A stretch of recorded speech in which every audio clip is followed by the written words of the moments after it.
Don't put that in there, editor. My wife will kill me.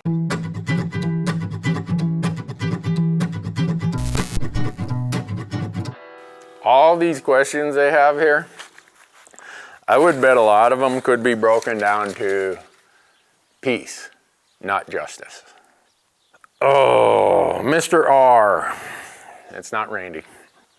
Do you think a couple can make hunting a vacation as well without losing out on either? I'm not sure why people want to mix these two, you know. Someone earlier asked a romantic endeavor as hunting. This person hunting as a vacation. No, if you both love to hunt, say, we're going hunting. Hunting isn't necessarily a quote-unquote vacation. I tried that a time or two and it was really stupid, didn't work out very well. Ended up being a bad vacation and a bad hunt, or a bad vacation and a below average fishing trip. So try to make it one or the other. I don't know if we can put this one in here, but Mrs. R, who I happen to recognize this name, asked the question, will Matthew Newberg ever propose to his longtime girlfriend? So this might be TMI, too much information. My son Matthew, for 9 years, has been in a relationship with the most amazing woman that he'll ever find. All right, I'm gonna say it, what the hell. My wife and I eloped.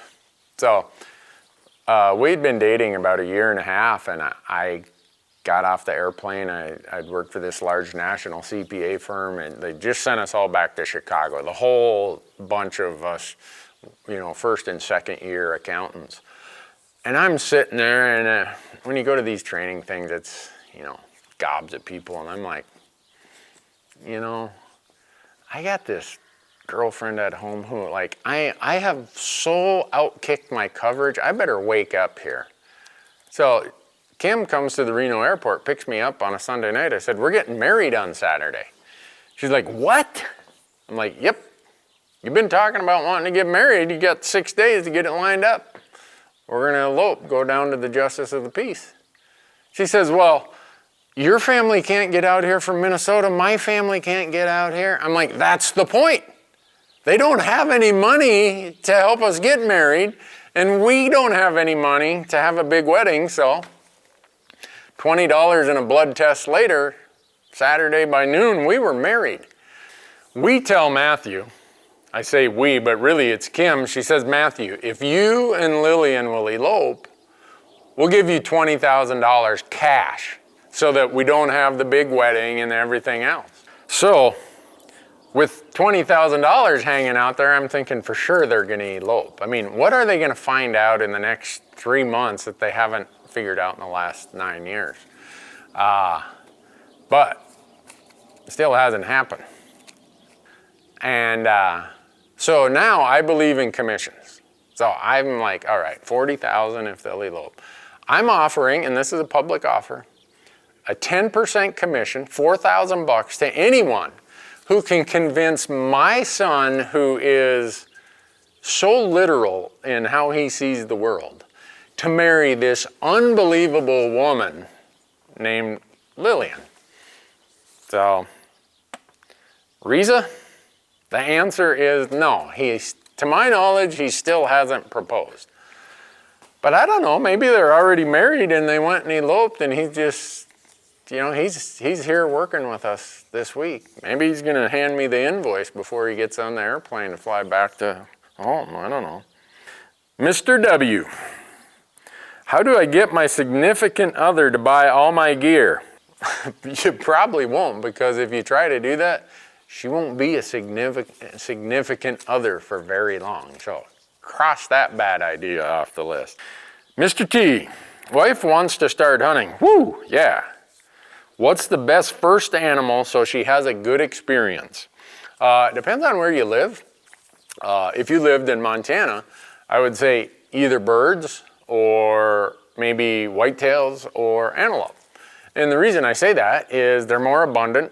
You're gonna see more of them. You're gonna get more stocks, and every stock is a learning opportunity. It's easier to get permission. The seasons often are longer for whitetails, especially if you'll hunt does. And birds, you know, it's less equipment intensive most times, not all the time. So if you ask my wife, Kim, what she likes to hunt the most, she would instantly tell you she prefers to hunt grouse. That's her favorite thing to hunt. And the only bird we have mounted in the house is a ruffed grouse that she shot. I don't know how she hit it. We saw it, and I come around this side of the tree, and she's over on this side of the tree, and it flushes, and she, boom, drops it. And we walk over there, we cannot find a BB in that grouse anywhere. She claims it died of a heart attack. But that's what she loves to do. So because I knew that's what she really loved to do, we did more of it. And I love hunting grouse too. So find something that you think appeals to her, not just for the hunt itself, but maybe she likes, you know, wetlands. So, hey, go duck hunting. Or maybe she likes hiking a lot. Okay, go antelope hunting because they get a lot of hiking in, or whatever it might be. So I'm not sure what this means. The question by Mr. B is it cheaper to keep her? If you gotta ask that question, Mr. B, she's probably saying, is it worth keeping him? That relationship is headed into the ditch. Oh, this is a woman. All right, cool. I'm very supportive about my husband and hunting and spending money on hunting. It is a passionate hobby of his, and if we can afford it, I'm happy to be a part of it. We have joint finances, in parentheses, as he does the same for me and my hobbies and my passions. Our largest issue has been communication during a hunting trip. I do not expect to have consistent communication, but I'd like to know that he's still alive, and she's got a big smiley face. We recently purchased a spot GPS so he can send a text to me every so often. Do you recommend a better brand or type? P.S. We live in Nevada, if that helps. I'm telling you what, Mrs. L, this guy hit the jackpot. Since we're talking Nevada, like, this came up like 777s when he found you. You guys are probably gonna live happily ever after, as they say, just based on what you've said here. So you bought a spot. I have an inReach. Marcus has a Zoleo. All of them work. But I think it's really good that you communicate that. My wife and I have the thing that she knows that with some of the crazy health issues I have with my bum liver, that she likes to know that I'm not, you know, having major problems out there in the woods, because my wife worries about me way too much. It's important to her that I send her a text or an inReach message every night to just say, hey, you know, doing well. So we've kind of found a way to do that. And I don't treat it as like a burden. For me, it's the fact that she's interested in how I'm doing and how my trip is going. And she likes to know that everything's okay. And I like that. And when she responds back to me, she's always got some really cool upbeat thing to try make my day better. So great that you guys have done that, but I think any of those devices work. You know, the Spot, the inReach, the Zoleo. And I don't think it's unreasonable that you're asking that. So if you're the hunter listening to this discussion and you are being asked to check in once in a while, that's not unreasonable, okay? Don't resist it. Don't make a big deal of it. Mr. B, so my question is less about the money needed for the trip and more about how to get her on board with the time commitment. We have an almost 2-year-old son, and as you know, he's a handful at this age. Yes, for sure. All 2-year-olds are a handful. She has a full-time job and makes good money, so we have never been at odds about the expense of the trip, but the time spent prepping for the trip is what I can't get her to understand the importance of. She supports my hunting, but would prefer that it not take so much time away from helping her with our child, i.e., earlier morning backpack trips or range time before work versus helping to get him ready to get out the door in the morning. Any advice on how to approach this situation would be appreciated. Yes, let's use the example of range time in the morning. guess what? You got to get up earlier and get the mattress off your back and get your range time done so you can be over there to help get the 2-year-old ready. Or you got to do your workout late at night after the 2-year-old is in bed. Or you got to do your e-scouting when the 2-year-old is somewhere else, or, you know. When you decided to have kids, this is part of what you signed on for. It's not all her responsibility. So you're just going to have to get up earlier, stay up later, be more efficient in your use of your time to give you time to do the things to prep. I've been there. I've done that. I know exactly what you're talking about. And the sooner I realized that, hey, me expecting Kim to do all this stuff is really not fair, maybe even some would call it selfish, I'm like, I better adjust this. I better figure out how I take care of these things first, and I work around that obligation to fit my hunting into it. So, and as he gets older, it'll get easier and easier and easier, and by the time he's 14, mom and dad aren't cool anymore. You don't even know where they're at most of the time. You'll be able to shoot your bow all day long with no complication of time for, you know, taking care of the kid and getting him ready for school. So this, like all things, it's a phase. Just know that. And while you're in the phase where it's the most demanding, allocate your time accordingly. And you'll have years and years. You'll have a whole marriage full of good times ahead. So, Mr. S. I got a baby coming in mid-September. Well, guess what? You're not elk hunting this year, and you shouldn't be. You know, when you planned this out, you should have planned out a January baby or a May baby, okay? I don't have any sympathy for you. You got yourself all hopped up, you got yourself rutted up, and you didn't take care of the problem. I got a baby coming in mid-September, and I'm wondering how you guys balance newborns and young kids in hunting season. How many times do you guys say this? There's a reason my son was born in May, okay?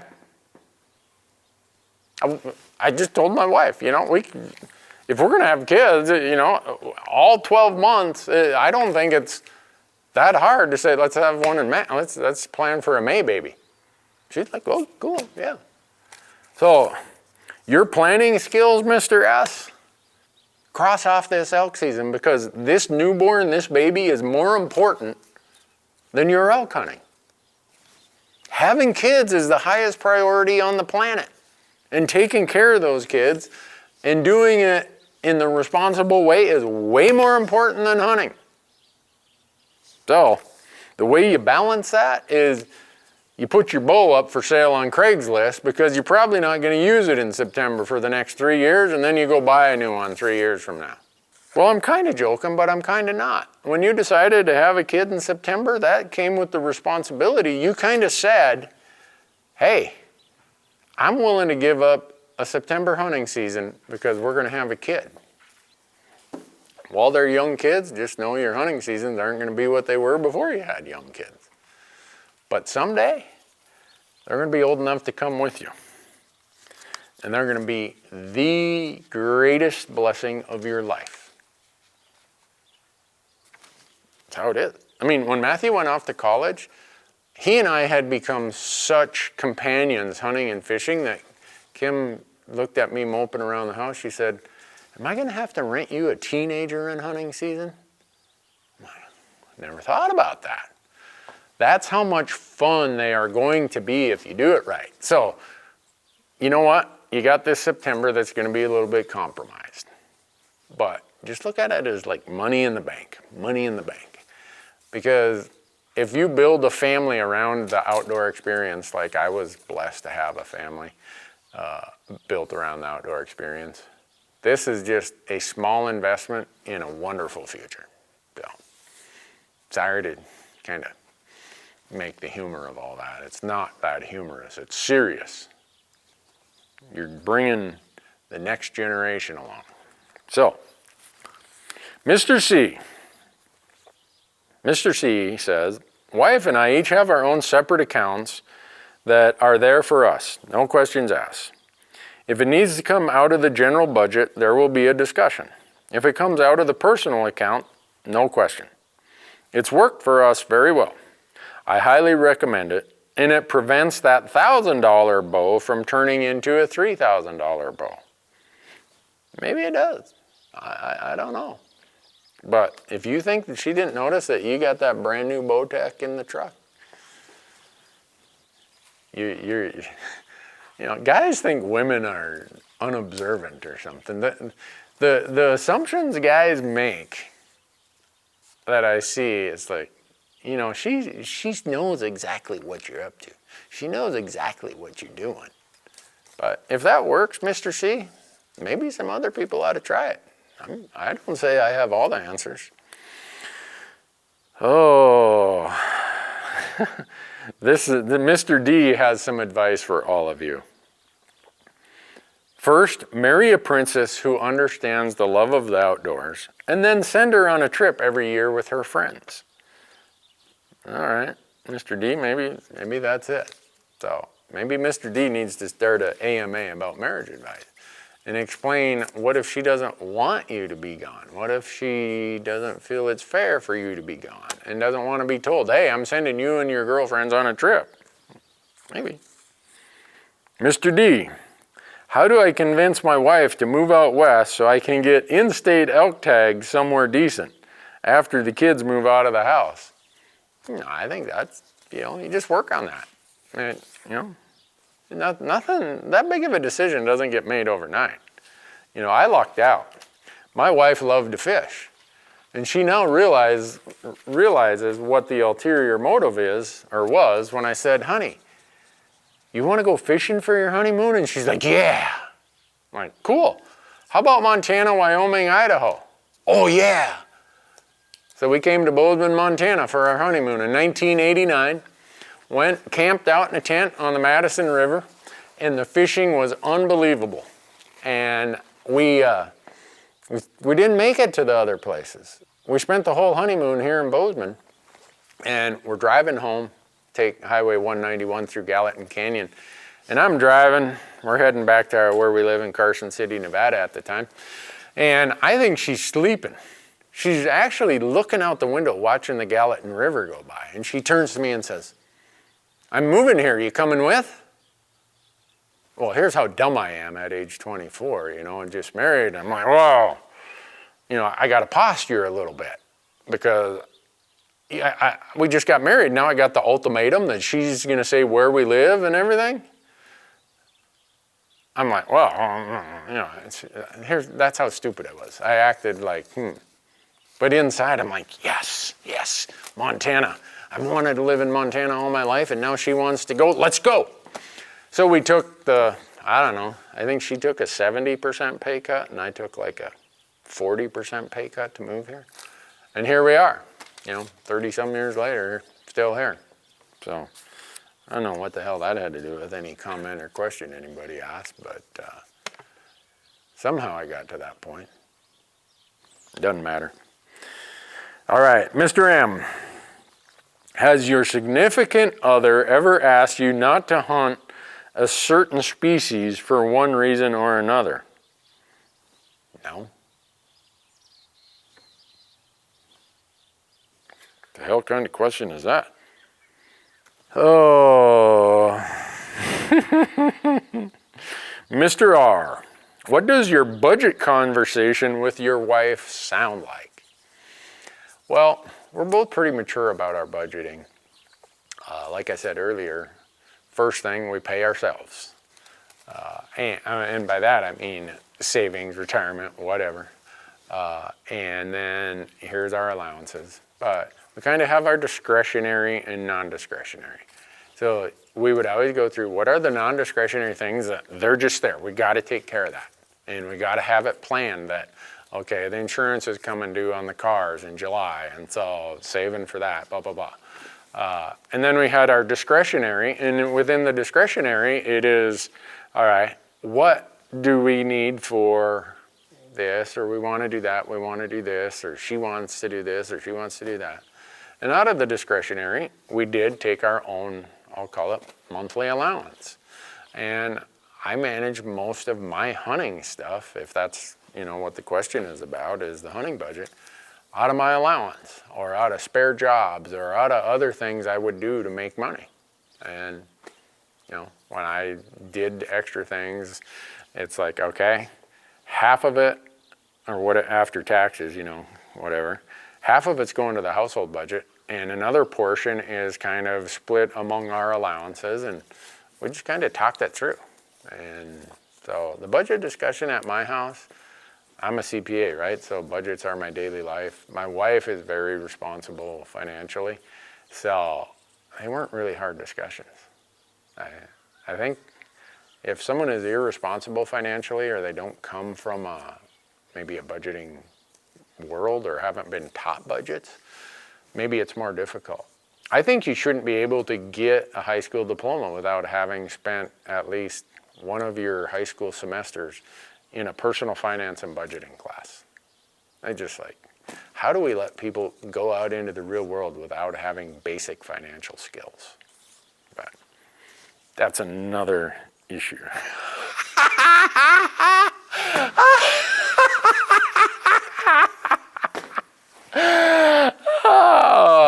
Who do you suppose this question came from? How do I get my husband to stop filming hunting so much? It's one of my employees' spouses. And there's a whole bunch of smiley marks at the end. Kara, I love you dearly. You are so funny. That was Marcus's wife, Kara.